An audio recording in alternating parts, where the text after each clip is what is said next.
بسم اللہ الرحمن الرحیم. ہر نماز کے بعد آیت الکرسی ضرور پڑھیں. ایسے دونوں ہاتھوں کی انگلیوں کو بند کر لیں اور اپنے آنکھوں پہ رکھیں. بعض علماء نے کہا یوں رکھیں کیونکہ جب سامنے سے رکھتے ہیں تو سیدھا ہاتھ آتا ہے الٹی آنکھ پہ. تو آپ یہ تصور کریں گے کہ مولا نے آپ کی آنکھوں پہ ہاتھ رکھ کے، بعض کہتے ہیں ایسے ہی رکھیں، بعض کہتے ہیں ایسے رکھیں، رکھ کے آیت الکرسی پوری پڑھیں. اور آیت الکرسی جب ختم کر لیں تو کہیں اللہم صلی علی محمد وعلی محمد اللہم اجعل، یعنی اس کے بعد پھر یہ دعا مانگیں گے اللہم احفظ حدقتیہ بحق حدقتہ علی ابن ابی طالب علیہ الصلوۃ والسلام اللہم صلی علی محمد وعلی محمد. یعنی آیت الکرسی کے بعد 2 دفعہ صلوات پڑھیں گے. صلوات کے بیچ میں یہ دعا مانگیں گے کہ پروردگارا میری دونوں آنکھوں کی، علی بن ابی طالب علیہ الصلوۃ والسلام کی 2 آنکھوں کے صدقے میں حفاظت فرما. تو یہ انشاءاللہ آنکھیں محفوظ رہیں گی، آنکھیں کبھی ضائع نہیں ہوں گی. اس سے بصیرت بھی ملتی ہے.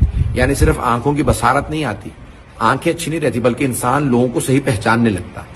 تو اس میں انسان کا ایمان مضبوط ہوتا ہے. اور وہ حقیقی جیسے لوگ ہیں جو بعض کا دھوکہ دے جاتے ہیں، منافق ہوتے ہیں، تو انسان کی جو ہے آنکھیں پھر انسان کو پہچانتی ہیں، صرف آنکھیں اچھی نہیں رہتی. تو یہ بہت اچھی مفید دعا.